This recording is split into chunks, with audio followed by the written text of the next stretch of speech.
जी अस्सलाम वालेकुम रहमतुल्लाहि व बरकातहू। मेरे दोस्तों, मैं हूं आपका दोस्त निसार जावेद और हाजिर खिदमत हूं एनजे ड्रीम टीवी के प्लेटफॉर्म से। दोस्तों, जो दारे जो मुल्क के बड़े बड़े जो पावर में चले गए लोग, जो पाकिस्तानी को बेवकूफ समझते हैं, हमने इसके उनके लिए एक प्रोग्राम शुरू किया है ताकि उनको अंदाजा हो सके कि एक आम पाकिस्तानी दूर दराज किसी गांव में किसी छोटे शहर में बैठ के क्या सोच रहा है। जनूबी पंजाब के बहुत सारे इजला से हमने आम वर्कर की जो ग्रास रूट पे रहता है उसकी वॉइसें कलेक्ट करके आप तक पहुंचाने का एक सिलसिला शुरू किया है और इस प्रोग्राम को हम दरख्वास्त करते हैं चीफ मिनिस्टर साहबा पंजाब और प्राइम मिनिस्टर ऑफ पाकिस्तान और नून लीग के जितनी जो दूसरी पार्टीज हैं उनके जो लीडरान है वो हमारे इस प्रोग्राम को जरूर देखा करें। उन तक आम आदमी की आवाज पहुंचेगी, मुस्बत तनकीद पहुंचेगी और उनको पाकिस्तान की खिदमत करने का मौका मिलेगा और ये लोग अपना कंट्रीब्यूशन आप तक आवाज पहुंचा के अपना कंट्रीब्यूशन डालेंगे। आज मैंने जो वॉइस सेलेक्ट की है वो है अरशद अली अफरीदी साहब की। ये पाकपतन के रहने वाले हैं, जमींदार हैं। एक व्हाट्सएप ग्रुप के अंदर इन्होंने बहुत सारी गोल्डन वॉइस की जो मैंने वहां से कलेक्ट की हैं। ये कई वॉइसों के बाद कहेंगे अच्छा जी खुदाफिज, लेकिन आपने वेट करना है, इनकी बात एंड तक सुननी है, आखिर तक आखिरी मैसेज भी इनका सुनना है आपने। ये गोल्डन वर्ड्स हैं। मिलते हैं इनकी गपशप के इनकी जो ख्यालात है इनके बार इजहार के बाद।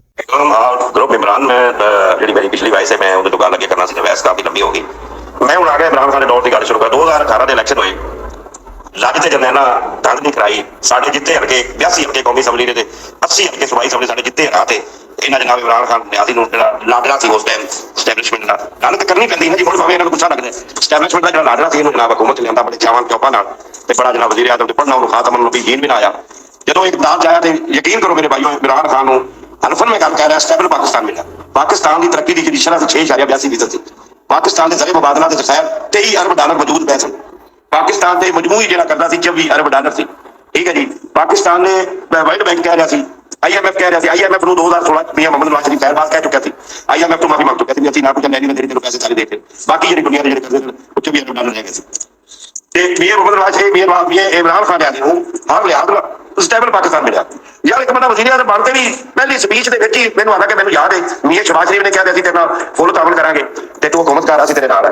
बिलावल भुट्टो जरदारी साहब ने भी मैंने पहली याद है स्पीच 2018 के वजीर आजम चक्कर अपोजिशन लीडर ने तेरा स्पीचा किया ते बिलावल भुट्टो कहता तेरा तावन करूं बिल्कुल तैयार है तू कदम बढ़ा ना कि उन्होंने भी लफ्ज कहा कि हालांकि तू थक नहीं रहा है पर उसके बावजूद असं तेन वजीर आजम मनने तू काम कर तेरे नाल ये चलो ये बारी आई स्पीच से बगैर उत्ते पता क्या क्या ये कहता तुम क्या कि तू चोर जे तू डाकू जे तू चोर जे मैं तुम जेल चौका कर ऐसे करा तकलीफ कर लो लफ्ज जाइए मैं बोल रहा तुम चोर जे तू डाकू जे मैं तुम जेल में मैं आया ही तुम खैर गल चलती नहीं इस बंदे ने 23 अरब डॉलर के जरिए मुबादला से स्टेबल पाकिस्तान चलता हसता वसता मुल्क इन्हें उजाड़ के रखता जिवें याद है कमान से सूर नहीं मर जाता इवें समझ लो भी सूर मर गया पाकिस्तान कमान से अखीर वो जंगल के जो सूर बाहर निकलता है उतारे आया फिर ये तो खैर बच गया यकीन कर सूर तो बंदे मार देंगे ये तो बच गया फिर कदे कह रहा जी आधे इकतदार ची आप ही जुलूस करना पे आप ही जलसे करना पे इनकी अपोजिशन ने तो अपोजिशन की ही नहीं। अपोजिशन का काम होता तनकीद करना ही नहीं अपोजिशन चक सारी जेल जवाब दी कोई बंदा था जो मियां नवाज शरीफ शहबाज शरीफ हमदा मरियम शहर खान अब्बासी साद रफीक सलमान रफीक ख्वाजा आसफ ख्वाजा सलमान ते राणा सनाउल्ला ते ओ जड़ा दारू वाला आसन ये कोई बंदा दसे जिन्होंने छड़े जेल नहीं कटिया लभ्या कि मुल्क तबाह करता तरक्की रोक दी जिन्ना पैसा आया वो कोई पिंकी के अकाउंट चला गया तोशा खाना लुटते खा गया पिंकी के अकाउंट कोई दी जो ट्रायल वाइट उनके अकाउंट के 3 अरब डॉलर पाता आने पुत्रा कासम उन्होंने अकाउंट बनाओ कासम के पुत्रा ने 10 अरब उन्होंने डॉलर पै उन्होंने अकाउंट ये सारा मुल्क लुटते उन्होंने अकाउंट पाता। शौकत खानम का पैसा जो शौकत खानम ट्रस्ट है शौकत खानम जना अड्डा है तो मैं दस देवां पता कर लो बेगैर तो इनके ना अड्डा है जना कुत्ते के बच्चे का अल्लाह के बंदे में जज्बाती होकर गल करना भी इस बंदे ने झूठ से बालक होते 4 साल हुकूमत की थी जब आर्मी को तसल्ली होगी कि यह बंदा मुल्क बर्बाद करने से तुलिया हुआ इन्हें कश्मीर को इंडिया को देता उधरों इसराइल की बेहतर नाम करता अमरीका जाते हो आसिया मलूना छी उनकी शाबशियां लेंदा रहा बंदा इस बंदे ने कोई एक दसो कहा दिया जिन्हें पुलिस सपोर्ट सी थी सिखा ने रिकॉर्डिंग नोट बनाता है 295 सी 295 कानून खत्म करने का खातम नबी जी वाला समझ नहीं आती इन्होंने तो रब ने बेड़ा करके तेन बदलो ला दिया। अल्लाह का शुक्र अदा करो ये तुहाडे मुल्क से तबाही आया तबाही बनते अल्लाह का करोड़ा शुक्र अदा करो ये तुहाडे मुल्क से तबाही बनते है इन्हें कोई कैबिनेट पूरी एको गल कहता सी झूठ इन्ना डटाई ना बोलो झूठ इन्ना डटाई ना बोलो कि झूठ सच लगन लग पवे सच नहीं बोलना काम नहीं इस कौम सिर्फ कौम झूठ से लाना है ये झूठ से लाओ कौम सच काम तो करना ही नहीं ना ये कौम सिर्फ बकवास आदत मनती है ये कौम सच नहीं मनती काम नहीं मनती डेवलपमेंट नहीं मनती अखलाकियात नहीं मनती कौम ये सिर्फ झूठ से मनती है। मेरे याद है 2008 तो बेनजीर इनकम सपोर्ट प्रोग्राम शुरू होया मेरा ख्याल है कोई लखों घरों पैसा मिलना पे उन्हां घरां ते मैं बाहर जो नजर मारना ते मेरे घर के आस-पास अंगशा भी मेरा ख्याल है कोई 20 घरों में बेनजीर इनकम सपोर्ट प्रोग्राम का पैसा आ रहा है। मैं उन्होंने घर तरक्की करने बजाय पीछे जाने देख रहा मतलब बेकार हो गए, वो लोग कारोबार में जाते नहीं, उन्होंने 15-20 हज़ार या 12,000 रुपया आ जाता है, जो बस वो उनकी आस्ते ले जाते हैं कारोबार करने, एक करते 4-4 साल वेले बैठे रहते हैं, काम करने ते राजी नहीं थे। मैनू 2008 का बेनजीर इनकम सपोर्ट प्रोग्राम शुरू होया ते मेरे ख्याल 16-17 साल हो गए ने, अजे तक जारी सारी है। ते अवाम दी क्या सोचने वाली गल है मेरे भाई के क्या अवाम दी हालत को समझ ली तुसीं अपने आस-पास मुल्कां दे वेख लो, नूरपुर वेख लो, पाकपुर वेख लो, मेरा ख्याल है जेह्ड़ा साडा अपना सूबाई हलका PPA 197 इहदे विच 16,000 घर। हबीब भाई गुजारिश है मैं वक्तन फक्तन इंशाअल्लाह तुहाडे ग्रुप दे विच पार्टिसिपेट भी करदा रहांगा ते जेहड़ियां खराबियां ने मुआशरे च उन्हां दी निशानदेही भी इंशाअल्लाह जरूर करांगा। गुजारिश है गवर्नमेंट जेहड़ी पाकिस्तान में बनी है ना, इहदे सारी गवर्नमेंट का भी पता है सारा कुछ करती है, गवर्नमेंट को असल में निशानदेही करनी चाहिए कि गवर्नमेंट आवाम को बकारी बनाने की बजाय घर देने की राशन देने की बजाय गवर्नमेंट को खुद कफील करे, गवर्नमेंट को छोटे छोटे कारोबार दे पता नहीं ज्यादा नहीं। फॉर एग्जाम्पल 70 अरब लेने पैकेज आवाम को 70 अरब निशानदेही करना 70 अरब तकसीम करें तो मेरा ख्याल है कोई 1 लाख घर खुद कफील हो सकते हैं इस पैसे ना।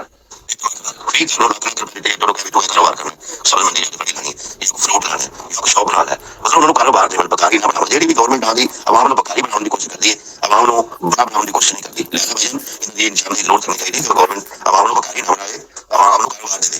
ये भी कारोबार आवाम देगी तो गवर्नमेंट तरक्की करेगी, पाकिस्तान तरक्की करेगी। अदरवाइज आवाम कभी तरक्की नहीं करेगी।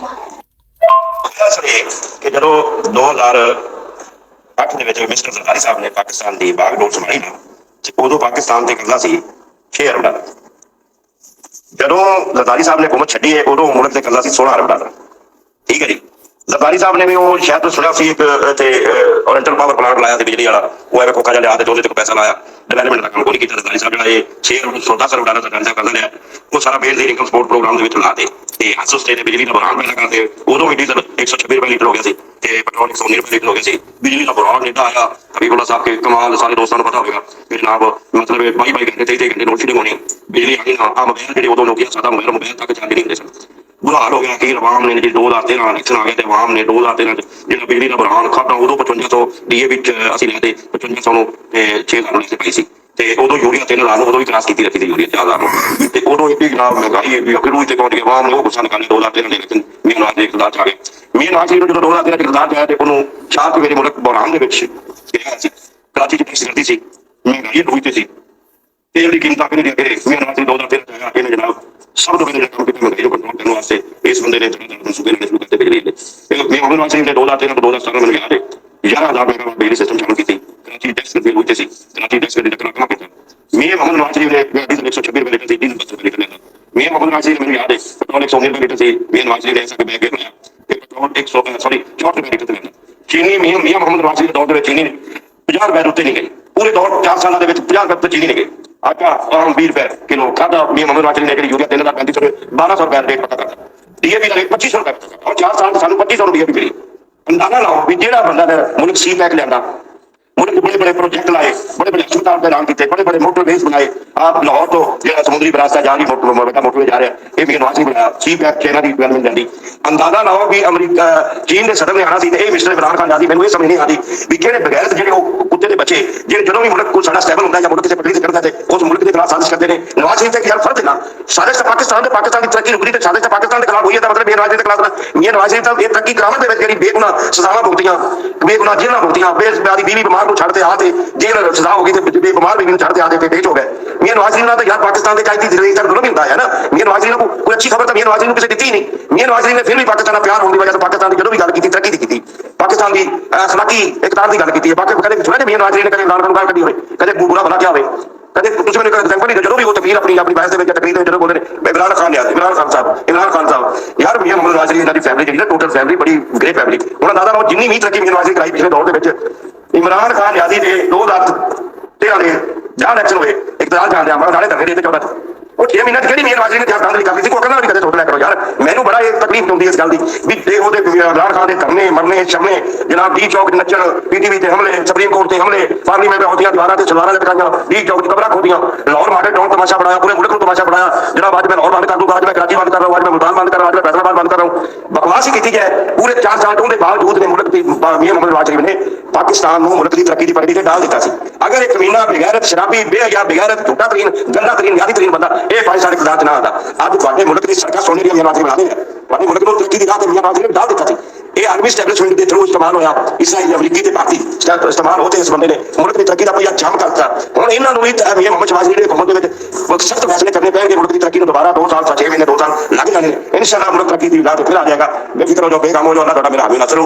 अस्सलाम वालेकुम। ये लोग सीता बना दो कौम की कौम बस जो कि तो आज बात नहीं है।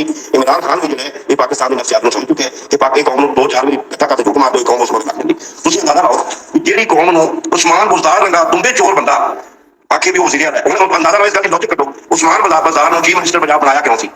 अगर वो बंदा कोई शातिर लगता ना पहले बन जाता या पहले चीफ मिनिस्टर बन जाता या वजीर खान का बन जाता, उस बंदे मनमानी से चोरी नहीं करनी थी। उस्मान बुज़दार चीफ मिनिस्टर बनाते हैं तो आसन जमीर गुजर ਤੇ ਉਹ ਬਾਕੀ ਫਰਕ ਹੋਗੀ। ਉਹਨਾਂ ਡੀਸੀ ਏਸੀਆ ਦੇ ਰੇਟ ਤੈਅ ਕਰ ਲਿਆ, ਕਮਿਸ਼ਨਰ ਦੇ ਰੇਟ ਤੈਅ ਕਰ ਲਿਆ। ਕਮਿਸ਼ਨਰ 7 ਕਰੋੜ ਚ, ਡੀਸੀ 5 ਕਰੋੜ ਦੇ ਸੀ, 3 ਕਰੋੜ ਚ ਤਾਇਨਾਤੀਆਂ ਕਰਾਉਣੀ ਸ਼ੁਰੂ ਕਰਤੀਆਂ। ਪਿੰਕੀ ਪੀਵੀ ਸੀ ਇਹਨਾਂ ਦੀ ਵੱਡੀ, ਜਿਹਨੂੰ ਕਹਿੰਦੇ ਡਾਕੂਆਂ ਦਾ ਇੱਕ ਹੁੰਦਾ, ਡਾਕੂਆਂ ਦਾ ਸਰਦਾਰ ਪਿੰਕੀ ਪੀਵੀ ਸਰਦਾਰ। ਉਹ ਸਰਦਾਰ ਨਹੀਂ ਪੈਸੇ ਕੱਢਦੀ ਸੀ। हाँ जी, मतलब जिन्हें पैसे ना मतलब वो बंदे थे सारे मतलब वो असल में गुजर ने तो करोड़ लाख भरा होगी ने ते कोई 2 करोड़ ना पिंकी को देना। पिंकी की करना सारे पैसे चकने अपने पुत्र इब्राहिम माने के तौर पे मारने। इब्राहिम माने के मूसा माने के यकीन करो तुम कौन बोलो ना पाकिस्तान के बाहर लेना पैसा तो भाई सट्या खरबर का सट्या पे तोशा खाना का सारा माल लेना चोरी करते सारा उन्होंने अकाउंट पाया। आ सऊदी अरब ने बड़ी शौक घड़ी दी वजीर माया खाना का बारे मारने की घड़ी दी थी। इन्हें घड़ी चोरी होते रसीद जाली बनवाई सारा कुछ घड़ी लाई बल्कि याद के तैयार दिता। दुबई गया, दुबई 2.5 करोड़ की घड़ी बेची। वो बाद जो प्रेस कॉन्फ्रेंस आई हो दुबई ने खरीदी उन्हें आखिया भी घड़ी तो 100 बार पै गई। अगर उन्हें शहजादे ने गल की सऊदी शाह ते घड़ी आ जी मॉडल दी मैं तेन बना दी थी तू घड़ी के इमरान खान ने घड़ी मेरे को वापस 2.5 करोड़ की बेच दी। उस नहीं तो ही शाह सलमान ने इमरान खान ने लिया है सारा झूठ। उस्मान बुज़दार को साहिब साहब बच्चे तो कहता मैं सीख रहा पंजाब च नाम चीफ मिनिस्टर पंजाब का तो कहता मैं सीख रहा। ਤੇ ਯਕੀਨ ਕਰੋ ਡੀਸੀਆਂ ਏਸੀਆਂ ਐਸਪੀਆਂ ਦੇ ਰੇਟ ਤੈਅ ਹੁੰਦੇ ਰਹਿੰਦੇ ਕਿੰਨੇ ਚ ਲੱਗਣਾ ਕਿੰਨੇ ਦੀ ਲੱਗਣਾ। ਜਿਹੜੀ ਬਿਊਰੋਕ੍ਰੇਸੀ 50% ਬਿਊਰੋਕ੍ਰੇਸੀ ਉਸਮਾਨ ਬੁਜ਼ਦਾਰ ਦੇ ਆਰਡਰਾਂ ਦੀ ਲੱਗੀ ਜਿਹੜੀ 7 ਕਰੋੜ 5 ਕਰੋੜ ਦੇ ਲੱਗੀ। ਜਿਹੜੀ ਅਜੇ ਵੀ ਚੀਫ ਮਿਨਿਸਟਰ ਆਪਣੀ ਮਰਜ਼ੀ ਨਵਾਜ਼ ਦੇ ਹੁਕਮ ਚ ਇੰਪਲੀਮੈਂਟ ਨਹੀਂ ਕਰਾ ਰਹੀ। ਖਾਤਾ ਦੇ ਰੇਟ ਵਜੇ ਵੀ ਨਹੀਂ ਕੰਟਰੋਲ ਕਰ ਬੀਆਂ ਦੇ ਰੇਟ ਅਜੇ ਕੰਟਰੋਲ ਨਹੀਂ ਕਰ ਰਿਹਾ। ਡੀਸੀ ਤਾਂ ਦਫ਼ਤਰ ਚ ਬੈਠੇ ਡੀਸੀਆਂ ਏਸੀਆਂ ਨੂੰ ਲੈਂਡ ਕਰੋਜ਼ਰ ਗੱਡੀਆਂ ਤੇ ਬੈਠੋ ਫਾਰਚੂਨਰ ਗੱਡੀਆਂ ਦਿੱਤੀਆਂ ਗਈਆਂ। ਆ ਜਿਹੜੇ ਐਕਸ਼ਨ ਹਾਈਵੇ ਜਿਨ੍ਹਾਂ ਨੂੰ ਥਾਰਟੀ ਕੋਣੀ ਜਿਹੜੇ ਦੋਈ ਬਾਹਰ ਨਹੀਂ ਆਦੇ ਜਿਨ੍ਹਾਂ ਨੂੰ ਐਕਸ਼ਨ ਜਿਹੜੇ ਇਹਨਾਂ ਨੂੰ ਗੱਡੀਆਂ ਤੇ ਚੈੱਕ ਕਰੋ ਉਹਨਾਂ ਦੇ ਫਾਰਚੂਨਰ ਗੱਡ ਨਾਲੇ ਦਿੱਤੇ ਇਹਨਾਂ ਨੂੰ। ਠੀਕ ਹੈ ਮੁਲਕ ਬਰਬਾਦ ਹੋ ਗਿਆ ਕਿ ਨਾ ਹੋਇਆ? ਇਹਨਾਂ ਸੇ ਕੀਤਾ ਕੀ ਪੰਜਾਬ ਦੇ ਵਿੱਚ ਪੂਰੇ ਮੁਲਕ ਦੇ ਜਿਹੜਾ ਡੀਸੀ ਏਸੀਆਂ ਨੂੰ ਗੱਡੀਆਂ ਨਵੀਆਂ ਫਾਰਚੂਨਰ ਦਿੱਤੇ ਉਹਨਾਂ ਦੇ ਰਹਿਸ਼ ਦੇ ਸਮਾਨ ਦਿੱਤੇ। ਉਹਨਾਂ ਨੇ ਕਿਹਾ ਵੀ ਤੁਸੀਂ ਸਾਡੇ ਖਿਲਾਫ ਕੁਝ ਨਹੀਂ ਕਰਨਾ ਤੇ ਆਵਾਮ ਨੂੰ ਭੁੱਖਾ ਮਾਰਨਾ ਆਵਾਮ ਦਾ ਤਫਜ਼ ਨਹੀਂ ਕਰਨਾ। ਖਾਤਾ ਮਹਿੰਗੀਆਂ ਜਿਵੇਂ ਕੋਈ ਮਰਜ਼ੀ ਡੀਲਰ ਤਾਂ ਸਮਗਲਰ ਤਾਂ ਬਲੈਕੀਆ ਤਾਂ ਜਿਵੇਂ ਮਰਜ਼ੀ ਟੁਣੀ ਜਾਵੇ ਆਵਾਮ ਨੂੰ ਕਿਸੇ ਨੂੰ ਤੁਸੀਂ ਪੁੱਛਣਾ ਨਹੀਂ ਗਾ। ਇਹ ਇਮਰਾਨ ਖਾਨ ਦੇ ਕਾਰਨਾਮੇ ਨੇ ਜਿਹੜੇ ਇਮਰਾਨ ਖਾਨ ਇਮਰਾਨੀ ਦੌਰ ਦੇ ਆ ਜਿਹੜੇ ਚੱਟੇ ਬੱਟੇ ਬਕਵਾਸ ਅਜੇ ਦੀ ਕਰ ਰਹੇ ਨਾ ਇਹਨਾਂ ਨੂੰ 25,000 ਰੁਪਇਆ ਪੰਜਾਬ ਹਕੂਮਤ ਦਿੰਦੀ ਰਹੀ ਹੈ। ਕਮ ਸੇ ਕਮ 1 ਲੱਖ ਤੇ 25,000 ਬੰਦੇ ਨੂੰ ਜਿਹੜਾ ਮੇਰਾ YouTube ਚੈਨਲ ਬਣਾਇਆ ਨੇ ਜਿਨ੍ਹਾਂ ਨੇ ਸੋਸ਼ਲ ਮੀਡੀਆ ਤੇ ਫੇਸਬੁੱਕ ਤੇ ਆ ਨਾ ਦੇਣਾ ਸਾਰਾ ਕੁਝ ਪੈਸੇ ਲੈ ਕੇ ਨਾ ਦੇਣੇ। ਅਸੀਂ ਮੀਆਂ ਮੁਹੰਮਦ ਨਵਾਜ਼ ਸ਼ਰੀਫ ਦੇ ਬੇਲੌਸ ਸਪਾਈ ਹੈ ਬੇਲੌਸ ਜੰਗ ਕਰ ਰਹੇ ਮੀਆਂ ਮੁਹੰਮਦ ਨਵਾਜ਼ ਸ਼ਰੀਫ ਦੀ ਜੰਗ ਅਸੀਂ ਉਹਦੇ ਨਾਲ ਉਹਦੇ ਸੰਗ ਲੜ ਰਹੇ ਜੰਗ ਅੱਲਾਹ ਦੇ ਫਜ਼ਲ ਨਾਲ ਨਾ ਲੈਣਾ ਨਾ ਲਿਆ। इंशाल्लाह साडी जंग इमरान खान नाले यहूदी काबी नाले साडी पाकिस्तान के खिलाफ जो तरक्की रोकेगा साडी खुद ही जंग चलती रहेगी इंशाल्लाह। असी हम वक्त मरियम नवाज साहब दे नाल है मियां नवाज शरीफ दे नाल है शहबाज शरीफ दे नाल है इंशाल्लाह जिथे जिथे रुक जाओ असी इंशाल्लाह जरूर कटांगे दसांगे कि क्रैक डाउन करो। ए लोग खराब कर रहे हैं मुल्क की तरक्की रोक रहे हैं तुहाडे हुकम ते इंप्लीमेंट नहीं होंदे ते इन्हां लोगों नूं लगाम पाओ। ये गल्लां असी शाम ही करते रहांगे इंशाल्लाह जरूर। तभी तासीता ठीक नहीं अल्लाह पाक तुहानू हमेशा खुश रखे। बड़ी प्यारी आवाज बड़ा खूबसूरत अंदाज। जनाब गुजारिश है कि बंदे दी मसरूफियात दे विचों टाइम कढ ते बंदे नूं चंद मिनट दोस्तां वास्ते करने चाहिए ने। बिल्कुल तुहाडी गल ठीक है। मची हुई है मैं बड़े दुखी तरह याद भाई को करना शेयर करना क्या कि अंदाजा करो कि एक बच्चे वाला जिन्हें 8 लाख हिट गेट करता है वो बंदा 12 गेट पकाने साल के 12 96 लाख हिट पकड़ी है। अंदाजा लाओ कि उन्हें बच्चे जो पूछो ना भी तू 96 लाख हिट पकाई ते साल पूरा माहौल दे विच खराबी पाई है दुआ छड्या ते महकमा पाउंदे हथ कोई भी टैक्स पता कि 96 लाख हिट ज्यादा से 6,000 7,000 बहुत 30,000 बाकी उन्हें मतलब 5 तो 10,000 रुपया जेब खर्ची लेते जेडे महकमा पाउंदे हथ ने उन्होंने सिटीजन जो मर्जी कर हालांकि 96 लाख हिट अगर मैं 1 लाख हिट 500 भी पाई तो कम से कम 40 लाख टैक्स बनता है। रातों रात पट्ठे वाले बड़े बन रहे हैं कमाल महारत नाल जनाब जेडे महकमा पाउंदे हथ ने जो भी टैक्स वाले ने इन्होंने जनाब यार 5-7,000 से 5-7,000 की पर्ची बना ली ते जनाब माहौल खराब किया करोना पहला ते जेड़ा जानी उन्होंने कम से कम 40-50 लाख टैक्स गवर्नमेंट पे नहीं किया। ਅਸੀਂ ਸਾਰੇ ਦੋਸਤ ਜਿਹੜੇ ਗਵਰਨਮੈਂਟ ਨੂੰ ਪੁੱਛਦੇ ਹਾਂ ਕਿ ਗਵਰਨਮੈਂਟ ਨੌਕਰੀਆਂ ਦੇਵੇ ਗਵਰਨਮੈਂਟ ਮੁਲਾਜ਼ਮਾਂ ਦੇਵੇ ਗਵਰਨਮੈਂਟ ਰੋਜ਼ਗਾਰ ਪੈਦਾ ਕਰੇ। ਗਵਰਨਮੈਂਟ ਰੋਜ਼ਗਾਰ ਕਿੱਥੋਂ ਪੈਦਾ ਕਰੇ ਮੇਰੇ ਭਾਈ? ਗਵਰਨਮੈਂਟ ਨੂੰ ਕੋਈ ਬੰਦਾ ਟੈਕਸ ਦੇਣ ਨੂੰ ਰਾਜ਼ੀ ਨਹੀਂ। ਮੇਰੀ ਗੱਲ ਮਹਿਸੂਸ ਨਹੀਂ ਕਰਨੀ ਕੋਈ ਬੰਦਾ ਗਵਰਨਮੈਂਟ ਪਾਕਿਸਤਾਨ ਨੂੰ ਟੈਕਸ ਦੇਣ ਤੇ ਰਾਜ਼ੀ ਨਹੀਂ। ਅਸੀਂ ਗੱਲ ਕਰਨ ਨੂੰ ਗਵਰਨਮੈਂਟ ਦਾ ਤਨਕੀਦ ਕਰਨ ਨੂੰ ਅਸੀਂ ਬੜੇ ਸ਼ੇਰ ਹੈ ਵੀ ਗਵਰਨਮੈਂਟ ਐਵੇਂ ਕਰੇ ਜਿੰਨੇ ਕੰਮ ਨੇ ਅਸੀਂ ਗਵਰਨਮੈਂਟ ਨੂੰ ਬਣਾਉਣੇ ਗਵਰਨਮੈਂਟ ਨੂੰ ਕੋਈ ਬੰਦਾ ਪੈਸਾ ਦੇਣ ਨੂੰ ਤਿਆਰ ਨਹੀਂ ਹੈ। ਮੈਂ ਬੜੇ ਦਾਅਵੇ ਤੇ ਵਸੂਲ ਤੁਹਾਨੂੰ ਦੱਸ ਰਿਹਾ ਗਵਰਨਮੈਂਟ ਨੂੰ ਕੋਈ ਬੰਦਾ ਪੈਸਾ ਦੇਣ ਨੂੰ ਤਿਆਰ ਨਹੀਂ। ਜਿੱਥੇ ਵੇਖੋ ਲੁੱਟ ਮਚੀ ਹੋਈ ਹੈ ਸਾਨੂੰ ਇੱਕ ਸਿਪਾਹੀ ਜਿਹੜਾ ਸਾਡੀ ਸਦਾ ਫਸ ਕਰਦਾ ਇੱਕ ਉਹਦੇ ਸਾਨੂੰ 100-200 ਰੁਪਏ ਨਜ਼ਰ ਆ ਜਾਂਦੇ ਨੇ ਤੇ ਪਟਵਾਰੀ ਤੋਂ ਲੈ ਕੇ ਉੱਪਰ ਦੀ ਸਦਾ ਤੱਕ ਜਿਹੜੀ ਅਰਬਨ ਪਹਿਲੇ ਲੁੱਟ ਮਚੀ ਉਹ ਸਾਨੂੰ ਅਜੇ ਤੱਕ ਨਜ਼ਰ ਨਹੀਂ ਆਉਂਦੀ। ਲਿਹਾਜ਼ਾ ਮੇਰੇ ਭਾਈ ਇੰਸ਼ਾਅੱਲਾ ਤੁਹਾਨੂੰ ਮਾਸ਼ਰੇ ਦੀਆਂ ਖਰਾਬੀਆਂ ਤੇ ਜ਼ਰੂਰ ਇੰਸ਼ਾਅੱਲਾ ਸੀ ਤੁਹਾਡੇ ਇਸ ਪਬਲਿਕ ਦੇ ਵਿੱਚ ਆਦੀਆਂ ਗੱਲਾਂ ਦੱਸਾਂਗੇ। ਮੈਂ ਵੀ ਤੁਸੀਂ ਕੋਈ ਗੱਲ ਐਸੀ ਹੋਣ ਜਿਹਨਾਂ ਇਤਫਾਕ ਨਾ ਕਰੋ ਬਾਹਰ ਇੰਸ਼ਾਅੱਲਾ ਅਸੀਂ ਜਿਹੜੀਆਂ ਵੀ ਸਾਡੇ ਜ਼ਿਹਨ ਸੱਚੀਆਂ ਗੱਲਾਂ ਅਸੀਂ ਆਪਣੇ ਭਾਈ ਨੂੰ ਜ਼ਰੂਰ ਦੱਸਾਂਗੇ। ਮਿਹਰਬਾਨੀ ਥੈਂਕ ਯੂ। ਮੈਂ ਚਾਹਾਂਗਾ ਕਿ ਅੰਦਾਜ਼ਾ ਲਾਓ ਕਿ ਮਹਿਕਮਾ ਰੇਲਵੇ ਦਾ ਲੱਖਾਂ ਕਰੋੜ ਬੇਕਾਰ मतलब ਜਿਹੜੇ ਮੁਲਾਜ਼ਮੀਨ ਨੇ ਟੈਕਸੀਆਂ ਵਗੈਰਾ ਵੱਡੇ ਵੱਡੇ ਇਹਨਾਂ ਕੋਲ ਵੀ ਨਾ ਲੱਖਾਂ ਇਕੱਠੇ ਕਰੇ ਦਿਖਾ ਜਾਂਦੇ ਨੇ। ਮਹਿਕਮਾ ਰੇਲਵੇ ਸਾਰੇ ਬਹੁਤ ਵੱਡੇ ਸਾਰੇ ਲੱਖਾਂ ਰੁਪਏ ਅਸੀਂ ਅਜੇ ਮਤਲਬ ਇਸਤੇਮਾਲ ਲੈ ਗਏ, ਅਗਰ ਇਸ ਤਰ੍ਹਾਂ ਅਸੀਂ ਬਾਗ ਲਾ ਲਈਏ, ਮਤਲਬ ਦੇ ਮਾਰਕੀਟ ਲਾ ਦਈਏ, ਬੂਟੇ ਲਾ ਦਈਏ, ਡਿਮੋ ਲਾ ਦਈਏ, ਮਾਦੇ ਬਾਗ ਲਾ ਦਈਏ, ਤੇ ਸਾਡਾ ਮੁਲਕ ਫਰੂਟ ਦੇ ਮਾਮਲੇ 'ਚ ਖੁਦ ਫੀਲ ਹੋ ਸਕਦਾ ਹੈ। ਔਰ ਇਹ ਮਤਲਬ ਸਾਨੂੰ ਅੱਗੇ ਪਿੱਛੇ ਅੰਦਰ ਦੇ ਵਿੱਚ ਕੋਈ ਕਮੀ ਪੇਸ਼ੀ ਨਹੀਂ ਹੈ। ਬਾਗ ਲਾਈ ਉੱਥੇ ਥੋੜਾ ਬਹੁਤ ਟ੍ਰੇਨ ਲੋਡ ਕਰਦੇ ਠੀਕ ਹੈ, ਉਹ ਵੀ ਮਸਲਾ ਕੋਈ ਨਹੀਂ। ਤੁਸੀਂ ਅभी भी यकीन करो, ਲੱਖਾਂ ਏਕੜ ਰਕਬਾ ਬੇਕਾਰ ਪਿਆ। ਇਹਦੇ ਵਿੱਚ ਬਾਗਪਤ ਸਟੇਸ਼ਨ ਦੇ ਬਾਗਪਤ ਰੇਲਵੇ ਸਟੇਸ਼ਨ ਦੇ ਸੱਜੇ ਖੱਬੇ 100 ਏਕੜ ਰਕਬਾ ਪਿਆ। ਤੁਸੀਂ ਅੱਜ ਕਿਤੇ ਵਿਜ਼ਿਟ ਕਰੋ, ਕਿਸੇ ਅੱਜ ਮੋਸਟ ਵੈਲਕਮ ਚਾਹ ਬਣਾਉਣਾ ਪੀਣੇ ਤੇ ਆ ਜਾਓ ਮੇਰੇ ਕੋਲ, ਤੇ ਉੱਥੇ ਤੁਹਾਨੂੰ ਵਿਖਾਣਾ 100 ਏਕੜ ਬਾਗਪਤ ਸ਼ਹਿਰ ਦੇ ਅੰਦਰ ਰਕਬਾ ਪਿਆ। ਕਿੰਨੇ ਅੰਦਰ ਰਕਬਾ ਪਿਆ? ਉਹ ਕੰਮ ਲੈ ਕੇ ਕਿਲਾ 10 ਕਰੋੜ ਰੁਪਏ ਦਾ 20 ਕਰੋੜ ਰੁਪਏ ਦਾ ਬੇਕਾਰ ਰਕਬਾ ਪਿਆ। ਬਿਲਕੁਲ ਇਹਨਾਂ ਨੂੰ ਪੁੱਛਣਾ ਨਾ ਦੱਸਣਾ, ਪਹਿਲੇ ਕੋਲੇ ਖਾ ਰਹੇ ਨੇ। ਹੈਰਾਨਗੀ ਵਾਲੀ ਗੱਲ ਹੈ ਵੀ ਮਹਿਕਮੇ ਜਿਹੜੇ ਨੇ ਉਹ ਸਾਰੇ ਨੇ ਤੇ ਮੁਲਾਜ਼ਮ ਦੇ ਨਾਲ ਧੱਕੇ ਕਰਕੇ ਮੁਲਾਜ਼ਮ ਕੋਲ ਬਣ ਆ ਗਏ। ਇੱਕ ਇਹ ਵੀ ਮਹਿਕਮਾ ਨਹਿਰ ਦੇ ਮਹਿਕਮਾ ਨਹਿਰ ਦੇ ਸੱਜੇ ਖੱਬੇ ਪੰਜਾਬ ਦੇ ਵਿੱਚ ਦੁਨੀਆ ਦਾ ਬੇਹਤਰੀਨ ਨਿਜ਼ਾਮ ਹੈ ਤੇ ਉਹ ਨਹਿਰਾਂ ਦੇ ਸੱਜੇ ਖੱਬੇ ਜਨਾਬ 100 ਫੁੱਟ ਰਕਬਾ ਖਾਲੀ ਪਿਆ। ਅਗਲੇ ਰਕਬੇ ਦੇ ਵਿੱਚ ਅਸੀਂ ਬਾਗ ਲਾ ਦਈਏ, ਪੌਦੇ ਲਾ ਦਈਏ ਤੇ ਇਹ ਜੋ ਸਾਨੂੰ ਅਰਬਾਂ ਖਰਬਾਂ ਡਾਲਰ ਦੀ ਇਨਵੈਸਟਮੈਂਟ ਲਾ ਸਕਦੀ ਠੀਕ ਹੈ। ਅਸੀਂ ਨਾ ਦਰਖਤ ਲਾ ਸਕਦੇ ਹਾਂ, ਨਾ ਅਸੀਂ ਬਾਗ ਲਾ ਸਕਦੇ ਹਾਂ। ਸਾਡਾ ਲੱਖਾਂ ਏਕੜ ਰਕਬਾ ਬੇਕਾਰ ਪਿਆ। ਜਿਹੜੇ 5 ਤੋਂ 100 ਸਾਲ ਪਹਿਲੇ ਜਦੋਂ ਅੰਗਰੇਜ਼ ਨੇ ਇਹਨਾਂ ਨੇ ਨਿਜ਼ਾਮ ਬਣਾਇਆ, 2 ਰੁਪਏ ਦੇ 3 ਰੁਪਏ 4 ਰੁਪਏ ਤਨਖਾਹ ਉਹਨਾਂ ਦੇ ਲੋਕਾਂ ਦੇ ਦਰਖਤ ਲੱਗੇ। ਅੱਜ 50 ਤੋਂ 60 ਹਜ਼ਾਰ ਰੁਪਏ ਮੁਲਾਜ਼ਮ ਤਨਖਾਹ ਲੈਣ ਵਾਲੇ ਕਟਵਾ ਦਿਖਾ ਗਏ। ਮੁਲਾਜ਼ਮ ਨੇ ਏਸੀ ਮੁਲਾਜ਼ਮ ਨੇ ਐਸਡੀ ਮੁਲਾਜ਼ਮ ਨੇ ਬਿਲਦਾਰ ਮੁਲਾਜ਼ਮ ਨੇ ਲੱਖਾਂ ਰੁਪਏ ਇੱਕ ਲੱਖ ਰੁਪਏ ਦਾ ਦਰਖਤ ਦੇ ਉਹਨੂੰ 2000 ਰੁਪਏ ਟਕਾ ਜਾਂਦੇ ਤੇ ਆਪ ਚਲੋ ਖਾ ਕੇ ਤੇ ਚਲੋ ਇਹ ਤੁਹਾਨੂੰ ਕੱਟ ਕੋਈ ਮੰਨ ਲੈਣੇ ਚਲੋ ਕੋਈ ਨਹੀਂ ਖਾ ਚਲੋ ਤੇ ਨਵਾਂ ਦਰਖਤ ਲਾ ਜਾਓ ਕੋਈ ਨਹੀਂ ਲਿਆ। ਇਹ ਇਹਨਾਂ ਦੀ ਭਾਰਤ ਸਮਾਜ ਹੋਣ ਵਾਲੀ ਹੈ। ਸਾਰੇ ਦਾਣੇ ਕਰੀਬ ਹੋ ਚੁੱਕੇ ਨੇ ਟੋਟਲ ਸਨੇ ਮਾਪੜਾ ਹੋ ਗਿਆ। ਮਾਪੜਾ ਦੇ ਜੋ ਆਟਮ ਚਾਹੀ ਕਰੇ ਨੇ ਨਹਿਰ ਵਾਲੇ ਦੇ ਉਹ ਆਟਮ ਚਾਹੀ ਵੀ ਉਹ ਆਟਮ ਚਾਹੀ ਕਰੇ ਜਿਹੜੇ ਮਤਲਬ ਰੇਲਵੇ ਵਾਲੇ ਦੇ ਆਟਮ ਚਾਹੀ ਕਰੇ ਨੇ। ਗਵਰਨਮੈਂਟ ਨੂੰ ਕੋਈ ਬੰਦਾ ਨਹੀਂ ਪੈਸਾ ਦੇਣਾ ਚਾਹ ਰਿਹਾ। ਕਹਿੰਦੇ ਨੇ ਗਵਰਨਮੈਂਟ ਸਾਨੂੰ ਤਨਖਾਹਾਂ ਦੇਵੇ। ਉਹ ਗਵਰਨਮੈਂਟ ਕਿੱਥੋਂ ਤਨਖਾਹਾਂ ਦੇਵੇ ਇਹਨਾਂ ਨੂੰ? ਮਤਲਬ ਤੁਸੀਂ ਗਵਰਨਮੈਂਟ को पैसा जमा दोगे तो सारी हमने दूसरी खा जाने तनख्वाह तो गवर्नमेंट दे रही है। आई एम तो गवर्नमेंट कर्जे ले रही है। अब गरीब आवाम तो क्या करेगी? आवाम गरीब हो रही है, आवाम पे कर्जा लेना चाहिए। आप सच्चाई रही है किस किस दुख की रखी है। सानू तकलीफ भी नहीं है। मुल्क की खातिर भी मुल्क इन्ना गोले कब्जा नहीं बनवाया गया सी, ये सच्चाई नहीं बनवाया गया सी भी जिवें दिमक की तरह छੱਡ के खा जाण मुल्क नूं। इतना मुल्क बने ये साडा मुल्क तो बड़ी आलीशान मतलब मुल्क है। ये कलमे की बुनियाद पे बनया सी। ये ते यकीन करो ना एक बंदा 2 लाख तनख्वाह ले रहा 50 लाख तनख्वाह ले रहा है वो आराम खाना उन्हें 2 लाख या 50 हजार तनख्वाह करते खाना नहीं 2 लाख ठीक है। किसी ने ऑफशोर कंपनी अमेरिका बना लिया थे, बरतानिया बना लिया थे, कनाडा बना लिया। पैसा बाहर से मैंने कुछ नहीं पूरे मुल्क में पैसा नहीं देना मुल्क में डॉलर नहीं मिल रही। पैसा महंगाई बहुत होगी, चीनी महंगी होगी, तेल महंगी होगी, महंगी होगी किस के कानून में जाएगा सब। जी तो मेरे दोस्तों, आपने अरशद अली अफरीदी साहब के जो ख्यालात का इज़हार देखा, मेरे ख्याल में आपको सोचने पर मजबूर कर देंगे। सोचिएगा जरूर, दुआ में याद रखिएगा। मेरे चैनल को सब्सक्राइब कीजिएगा, लाइक कीजिएगा, शेयर कीजिएगा। मिलते रहेंगे किसी और गपशप में। अल्लाह हाफिज।